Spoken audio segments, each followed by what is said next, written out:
Shalom, semangat pagi. Mari kita kembali merenungkan sebagian dari firman Tuhan dalam kitab Kejadian pasal keempat, ayat ke-8, 9, dan 10. Demikian firman Tuhan. Kata Kain kepada Habel, adiknya, marilah kita pergi ke padang. Ketika mereka ada di padang, tiba-tiba Kain memukul Habil adiknya itu, lalu membunuh dia. Firman Tuhan kepada Kain, di mana Habel adikmu itu? Jawabnya, aku tidak tahu. Apakah aku penjaga adikku? Firman-Nya, apakah yang telah kau perbuat ini? Darah adikmu itu berteriak kepadaku dari tanah. Bapak Ibu Saudara yang saya kasihi di dalam nama Tuhan Yesus Kristus, Tuhan sudah memperingatkan Kain supaya Kain mampu bisa menguasai dirinya atas segala amarah yang ada dalam hatinya. Tetapi apa yang kita lihat di sini, Kain begitu dendam, begitu marah, sangat luar biasa. Dia mulai akhirnya melakukan satu rencana-rencana jahat untuk adiknya itu.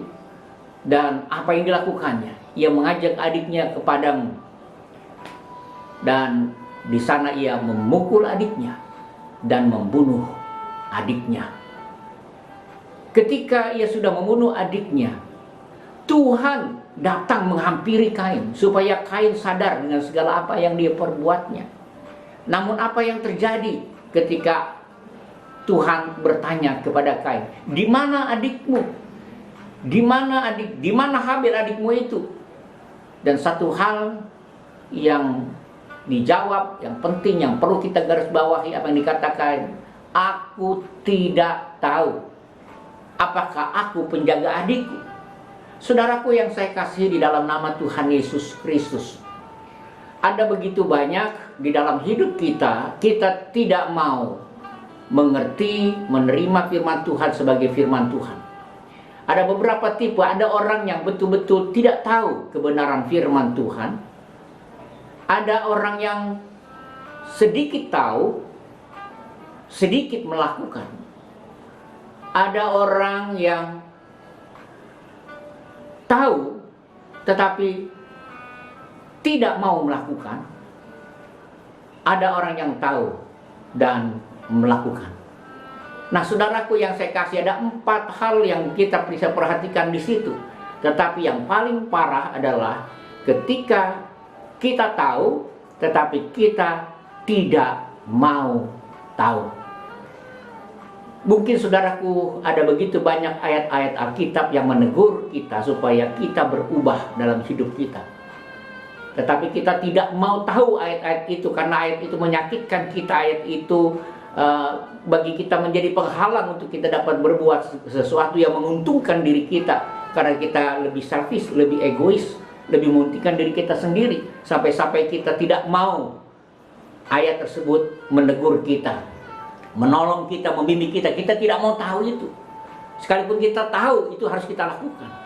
Jadi saudaraku yang saya kasih di dalam nama Tuhan Yesus Kristus, mari kita belajar bersama-sama dalam bagian firman Tuhan ini. Allah itu sangat baik supaya kita tahu akan kesalahan kita dan kita respon secara positif supaya kita bisa memperbaiki. Bukan apa yang dikatakan Kain, dia tidak mau tahu dan bahkan menyalahkan Tuhan, seolah-olah dia diberi tugas untuk menjaga adiknya. Saudara yang saya kasih di dalam nama Tuhan Yesus Kristus, siapapun saudara, dimanapun saudara berada, mari kita bersama-sama harus mau tahu apa yang Tuhan inginkan dalam hidup kita, supaya kita boleh menjadi pelaku-pelaku firman di dalam hidup kita, supaya kita juga boleh peduli terhadap sesama kita.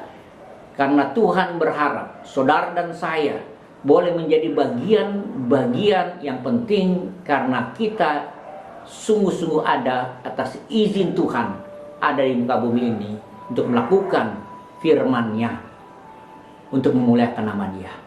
Saudaraku yang saya kasih, mari hari ini ketika engkau sedang melakukan kegiatan, aktivitas dimanapun, baik di dalam rumah atau di luar rumah, jadikan firman Tuhan itu penolong, pembimbing, pedoman hidup saudara dan saya. Jadikan firman Tuhan itu adalah firman yang berkuasa atas hidup saudara.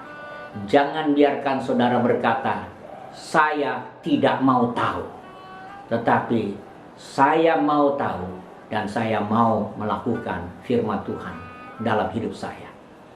Saudaraku, saya percaya saudara akan senantiasa menjadi berkat dimanapun saudara berada. Jika saudara orang-orang yang mau tahu firman Tuhan dan yang mau melakukan firman Tuhan, Tuhan Yesus menyertai.